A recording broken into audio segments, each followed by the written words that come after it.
để tạo ra kết quả. Thành một cái văn hóa chúng ta cộng tác với nhau, hỗ trợ nhau và làm mọi thứ để cho đồng đội của mình có thể về đích được. Thì đó là cái thay đổi và do cái bối cảnh nó tạo ra, chứ không phải là chúng tôi nghĩ nó là ngay từ đầu. Nghĩa là trong quá trình phát triển doanh nghiệp thì những cái liên quan đến con người, cái giá trị mà chúng tôi theo đuổi nó thay đổi trong thời gian để nó tạo ra cái môi trường làm việc thú vị nhất và hiệu quả nhất cho doanh nghiệp. Rất là thú vị khi trong cái câu trả lời của anh không có nhấn gì về tới công nghệ hay technology hết. Nhưng mà khi nói về thế giới di động, một trong những câu chuyện mà anh chia sẻ đó là việc cập nhật ví dụ giá bán thôi mỗi ngày cho những cửa hàng làm sao nó đồng loạt. Thì nhìn về cái góc độ của anh thì dàn lãnh đạo của anh có cần phải biết về công nghệ technology để áp dụng trong mọi lĩnh vực, kể cả bên nhân sự hay không? Đó là một tiêu chí hay không? Chúng tôi ít nói về cái công nghệ trong quản trị con người của thế độ. Nhưng mà tôi nếu mà nhắc nhớ lại thì tôi nhớ khoảng năm 98, 99 gì đó, khi tôi đi làm thuê cho nước ngoài. Thế thì tôi nhớ cứ khoảng năm, thậm chí là 2 năm một lần, tập đoàn nó họ mới làm một cái việc là khảo sát cái môi trường làm việc. Gửi cho tôi một cái 4-5 cái tờ, họ nói ông đánh dấu vào đi, phòng này sao, tinh thần làm việc sao. Và sau khoảng có 4 tháng tôi mới nhận được một cái feedback. Lúc đó tôi biết cái phòng tài chính mà tôi quản lý là tinh thần của lính tôi nó đang như thế nào. Nghĩa là sau mỗi 2 năm họ làm một lần, và sau khi điền các kiểu vô danh rồi nhập liệu các kiểu rồi bên Hồng Kông họ review các kiểu rồi tôi mới nhận được cái feedback. Lúc đó tôi mới biết là phòng tôi cái tinh thần làm việc nó đang như thế nào. Thế thì đó là cái thời mà có thể là nó chạy có công nghệ gì nó chạy mà chỉ con người chạy lòng vòng trong đó. Còn bây giờ chúng tôi hoàn toàn có thể làm được cái việc là lắng nghe được tâm tư nguyện vọng của từng nhân viên của mình mỗi tháng một lần và trên 1.500 shop trên toàn quốc. Thế là chúng tôi nghe được ở chỗ này hình như là lửa nó đang được, chỗ kia hình như mọi thứ nó đang rất là bình an, vân vân vân vân. Và chúng tôi lắng nghe được với cái tần suất là 1 tháng một lần chứ không phải là 2 năm một lần. Thì những cái công nghệ đó, thật ra những cái đó là những cái công cụ giúp cho mình lắng nghe được cái hơi thở của con người, lắng nghe được cái tâm tư nguyện vọng và có những cái biện pháp. Nếu mà chỗ nào lửa nó đang cháy quá, khi mà các bạn promote con người 16 tháng vô rồi lên quản lý thì thường là nhân tài mà lên nhanh kiểu đó thì cũng dễ để mặt trái, nghĩa là arrogant quá mức và tạo áp lực quá mức lên đội ngũ của mình. Thế thì chúng tôi nghe được cái tín hiệu đó và chúng tôi tìm cách hạn chế lại cái đó để bảo đảm cái môi trường làm việc ở đây nó luôn luôn ở trạng thái rất là thân thiện, rất là thú vị cho mọi người. Cái công nghệ đó có thể nói là nó chạy dần dần trong cái đợt này. Chúng tôi chỉ còn làm tay những cái thứ mà như máy móc không thể làm được, liên quan đến những cái mà nó không thuộc cái hệ mà máy móc có thể thay thế được con người. Ví dụ như có một cái vấn đề đó thì cần phải có con người đến, mà nhiều khi phải lôi ai đó ra ngoài gặp riêng, nói chuyện riêng để đạt được cái gì nó sâu thẳm làm sao đó. Thì cho nó máy móc nó chịu thì chúng tôi vẫn còn dùng con người để xử lý. Còn có thể nói là từ cái đầu tuyển dụng cho đến khi một người nào đó promote và mọi thứ cho đến khi họ phát triển cảm nhận ra ở công ty thì có lẽ là quá trình nó hệ thống này nó sẽ follow được để tận cùng mọi thứ, kể cả cái đầu tuyển dụng đến cái khi promote này.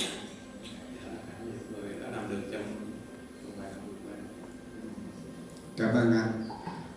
Xin phép quay lại với anh Tiến. Anh đã chia sẻ cái My FPT với một số cái ngữ cảnh và đã ứng dụng cái công nghệ trong cái quản trị và trong cái tương tác với nhân viên của mình. Thì anh có thể chia sẻ thêm cái vũ khí bí mật nào đó khác ngoài 2 cái anh đã chia sẻ hay không? Có nghĩa là để ứng dụng về đánh giá và nhìn nhận lãnh đạo của mình khi ứng dụng công nghệ vô công việc hàng ngày, ngoài việc về văn hóa, ngoài việc về quy trình. Tôi chia sẻ thế này. Ngày xưa ở FPT chúng tôi hay ca ngợi lẫn nhau là công ty mình là như một gia đình, làm việc là suốt đời. Và tôi đến bây giờ thì tôi phản đối. Tôi rất là chia sẻ với anh Tài chỗ này. Tôi nghĩ rằng một công ty, bây giờ không nói chuyện công nghệ, một công ty đầu tiên phải như một đội bóng. Từ người huấn luyện viên, kể cả ông chủ, rồi đến một người hậu vệ, một người tiền đạo, kể cả ngôi sao, kể cả người xách nước, lúc nào phải phấn đấu bằng được, phấn đấu sống chết để giữ được vị trí của mình. Chứ công ty không phải gia đình. Vì nếu mà là gia đình ấy, thì kể cả trong công ty có nghiện, có hút, có đứa con nghiện hút mình vẫn phải nuôi, có đứa que cụt mình vẫn phải nuôi. Nhưng mà thực tế chẳng có công ty nào làm được chuyện đấy cả. Vì vậy nên coi công ty là đội bóng. Thế là tôi mở đầu để bắt đầu câu chuyện tiếp theo. Expo chúng tôi làm câu chuyện đã từng kinh doanh rất là tốt cho đến ngày đẹp trời không tốt nữa. Và lúc đấy khỏi bàn về chuyện công nghệ. Lúc ấy chúng tôi họp chỉ bàn chuyện đuổi người, và lúc ấy có 3.000 người, cách đây đúng 5 năm. Nói tóm lại là họp chỉ có nghĩ mỗi nghĩ đuổi người. Nên vấn đề ở đâu? Đến khi tôi nhận việc tôi phát hiện ra vấn đề là công nghệ. Có nghĩa là trước đấy chúng tôi đã làm rất là thành công và chúng tôi hài lòng với những công nghệ chúng tôi đang làm. Ví dụ như là coding về Java, .NET, rồi testing vân vân. Và đột nhiên phát hiện ra rằng là nếu mà cứ như thế này thì công ty sẽ lâm vào con đường cụt, không phát triển được. Và lúc ấy chúng tôi mới nhận ra rằng là vai trò công nghệ. Lúc ấy chúng tôi quyết định đầu tư vào mobility, vào cloud computing, vào big data, rồi tiếp tục đến internet of things, rồi bây giờ là AI. Và chúng tôi không thể ngờ rằng là việc mà lúc nào cũng đi đầu về đi vào những hướng công nghệ advanced nhất trên thế giới, kể cả đối với bất kỳ công ty nào, kể cả với Microsoft. Microsoft liền tự hào là mình là người đứng đầu thế giới với AI. Chúng tôi cũng follow Microsoft chuyện đấy. Và điều bất ngờ là từ công nghệ thì tạo ra vô số việc làm, tạo ra cơ hội để chúng tôi tiếp cận với tất cả những tập đoàn lớn nhất thế giới, cho phép chúng tôi cạnh tranh với những công ty công nghệ cũng hàng đầu thế giới. Và điều bất ngờ là khi mà dựa vào công nghệ công việc nó lên thì hóa ra là mọi cái việc mà đau đầu trước đấy liên quan đến chuyện đuổi người, liên quan đến chuyện bổ nhiệm lãnh đạo, liên quan đến tìm người tài, làm sao có người tài được giải quyết hết. Nghe buồn cười, nhưng bạn hãy tin tôi đi, bất kỳ doanh nghiệp nào, đây có thể di động, đây có Microsoft, tôi đảm bảo nếu mà không giữ được tốc độ tăng trưởng hơn hẳn những công ty cùng ngành mình, tức hơn hẳn luôn, thì sẽ luôn luôn gặp vấn đề về nhân sự. Còn khi mà tăng trưởng tốt vẫn gặp vấn đề nhân sự, nhưng mà nó gọi là, bọn tôi hay gọi là good problem hoặc là good issue. Còn nếu mà tăng trưởng bằng hoặc ít hơn những công ty trong ngành của mình thì nó tóm lại ngày nào cũng có vấn đề về nhân sự. Đấy, công nghệ nó hay ở chỗ đấy. Cảm ơn các bạn. Cảm ơn anh.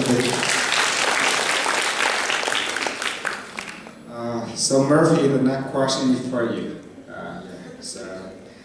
It's got 3 sub-questions. We are greedy, so we want to get the most out of you when you are here in Vietnam.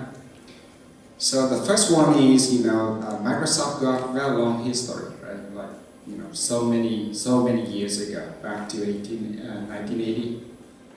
Yeah, 40 years. So once in a while, Microsoft, gonna go through the transformation, right? Just to make sure it's gonna keep and sustain the leading position. So I just want to understand from your view, or your observation, what are exactly those key factors that's going to trigger the transformation? And how do they really impact the way you develop the leadership capabilities? You got the new CEO 2014. He got a different vision, different view how to take a company forward. Did all that impact the way HR support them? Okay, so prompt me if I forget part of the question. Sure. But in terms of, I don't believe in the cult of the CEO or the CEO as a hero. And there can be pluses and minuses in relation to that. And if you look at the tenure of CEOs today in an MNC, it's quite low. However, you change the CEO, you change the company in terms of the leadership and the role modelling that occurred. Satya himself has been in the company for more than 22, 23, 24 years in the company before he took on the CEO role. But he did a fundamental shift. You had, the founders are still alive for Microsoft with Bill Gates and the like. But in that decade, as I referenced in the previous session, the share price hadn't moved for 10 years. So what has Satya done differently, from the previous CEOs? And, for a large extent, it's been the focus, and I know I'm emphasising this, but I can't say it enough in relation to the culture. And I have some insight in relation to that, because as part of the Nokia acquisition, we were acquired just as Satya took on the CEO role. I saw him live day 30, day 45, day 90, and he might have thought I was stalking him. But he may not know who I am, but I saw the consistency in every time that I saw his messaging in terms of transformation, mindset, and culture. And being in Nokia, I'd ridden the wave. I'd ridden the wave where I'd been in the Australian office and we went from 14% market share to 48%. So we went from 200 million in revenue to 1 billion in the space of 4 years, and riding that wave. And on the same side, I think on the other side, after Apple, there's a case study and there's a book in that, where rapid decline in terms of what we faced. So when I look at it from a Microsoft perspective, we're actually doing it from a stable base. We're actually trying to reinvent ourselves and renew ourselves while we are still holding a market-leading position. But having said that, even if you're number one, you need to think like number two. You need to have a challenger mindset in the way that you do all your business. For example, we're not number one when it comes to cloud, AWS, in terms of first mover status. So there needs to be humility as well in the way that we approach our customers, the way that we approach our partners, the way that we engage our employees in terms of this challenger mindset. So there's a few elements. You've got to get the right CEO, you've got to get the culture piece focused on, you've got to make sure that you mobilise your leaders in terms of buying into what that culture means and getting that alignment across left to right, from engineering through to your centres of excellence, through to your sales and marketing organisation. And many of you in the room would know that that takes a little while to cascade through your organisation as well, and you need a consistency in those leadership messages. And talk is cheap. I can talk and say this. If they don't see it in practice, they don't see the actual role modelling, people aren't going to believe it. So it's really important in terms of the way that the leaders role model the actual change that it is, and be the change itself. Thank you, Mr. Murphy. So in that context, right, do you have, because the change can be the constant, and you went through like 4 or 5 year transformation, recently, and the result show that, right? So any maturity model or any framework that you use to accelerate the process to develop your leadership capabilities to support that transformation? I think what I showed before earlier, Sacha, if I put away my Microsoft hat and I just put on my HR theory and practitioner hat, he's done a masterclass in change management. If you look 3 or 4 years ago, you would see the executive team of Microsoft, often there were product leaks and a lack of discipline potentially in the executive team. You don't see that today. So what you've seen is he's got alignment in terms of his leadership team. He focused on the mission, so he gave us a North Star in terms of the aspirations and visions that we all now move towards. He then focused on culture. It's real textbook stuff in the way that he approaches it, but it's very hard to actually deliver on. And he's focused on the culture in terms of the mindset that we needed to shift. We would die as a company if we didn't make the shift in terms of the culture and mindset. That's where we were heading. Now the next big rock that we're now tackling is our leadership. So you can get the executive leaders, if you look worldwide, and get them on the leadership principles. We're now working in a systematic way, when you say about the maturity, layer by layer. And the key area to execute on the change is through your people manager community, and making sure that you've got the leadership principles, leadership development, reward, recognition, talent management processes thriving, because they're the ones in the field who have often the customer and partner interfaces. It's critical how you work on that people manager community. So that's the group we're now working through in terms of the leadership principles and training. Okay, thank you. So in that story, you rarely mentioned technology role and everything. Seems like people is the key driver. And culture and mindset, behaviors. And behavior. Okay. So is there any, you mentioned some tool, productivity tool before and everything for the leadership side of it. Is there anything you could use to lift up your leadership capabilities as a supporting role? It's not a key driver, but supporting role. It just depends in which way you look at it. So we can do diagnostic slice of the organisation in many ways, but if you look at what we focus on, we do employee sentiment, employee listening to you.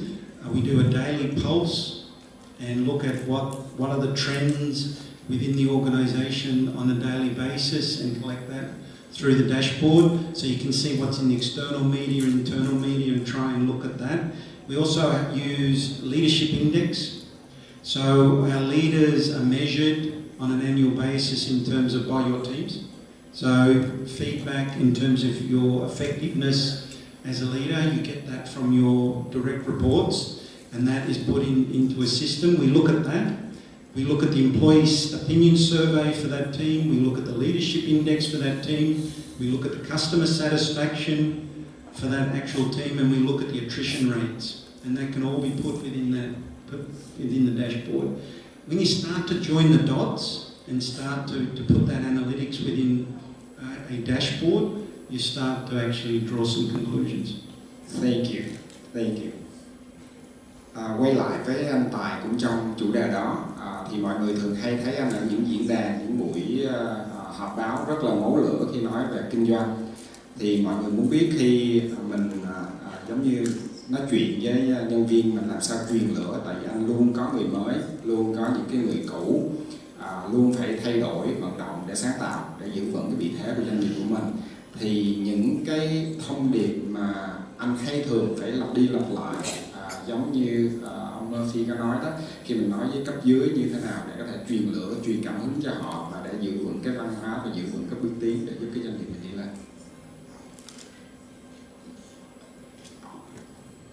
Nghe nó hơi cao siêu ha.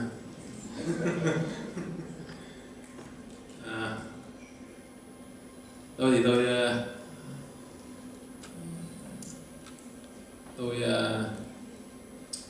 đưa ra một cái thứ tự ưu tiên trong mọi cái hành động hay là cái hướng đi của công ty này.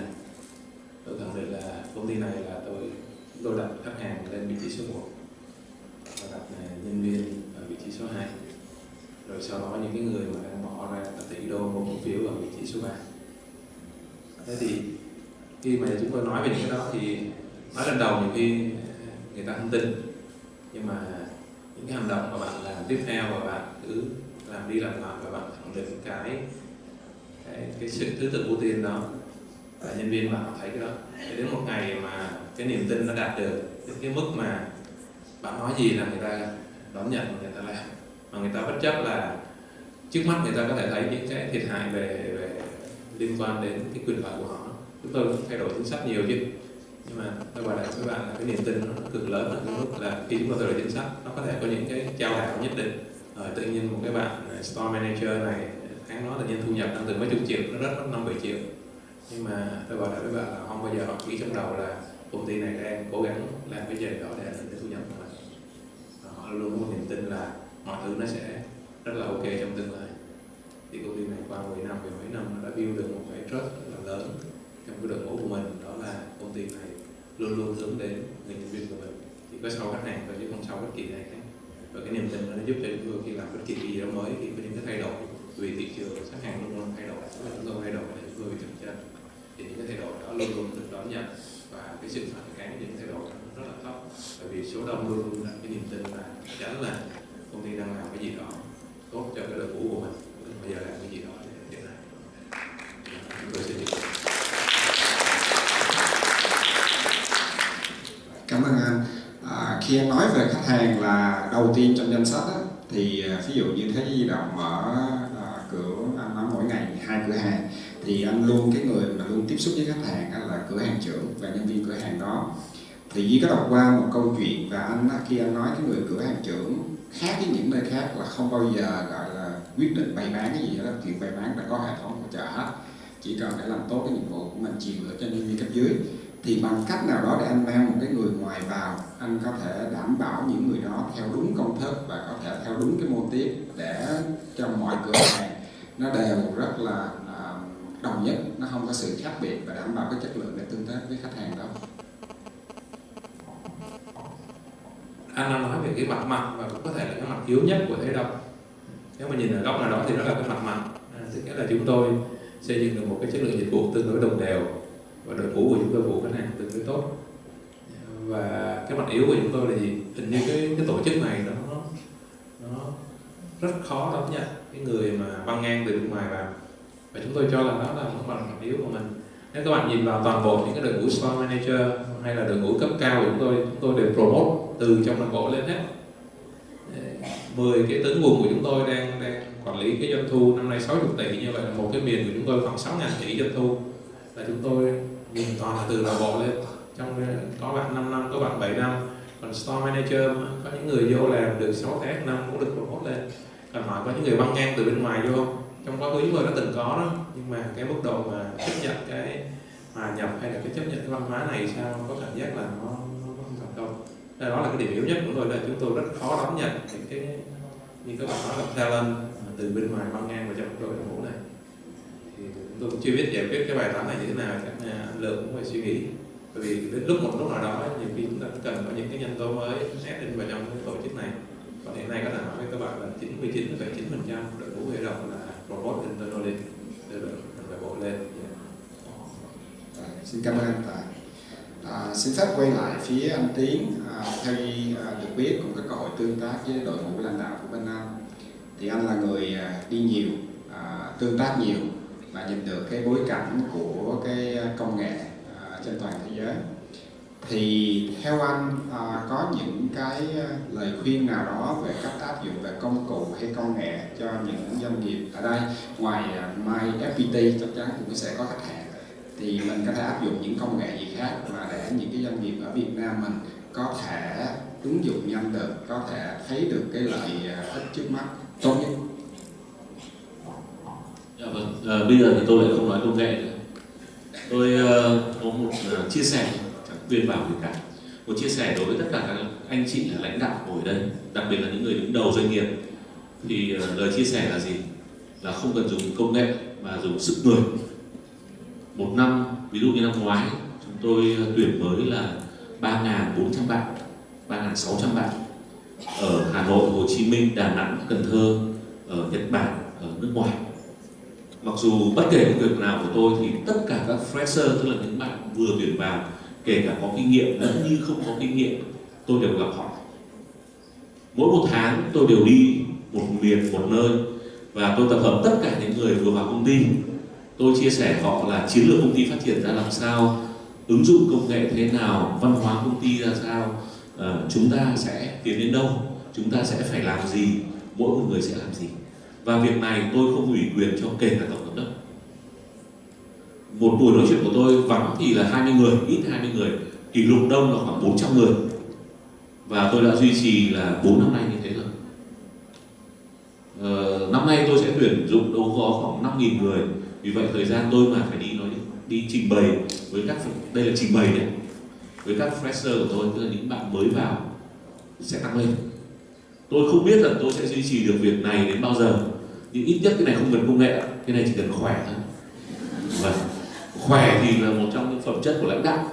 Thì nếu mà để chia sẻ thì tôi rất, và tôi nói luôn đấy, tổng giám đốc của tôi cũng không được ủy quyền làm việc này, chỉ một mình tôi làm việc này. Tôi nói với từng bạn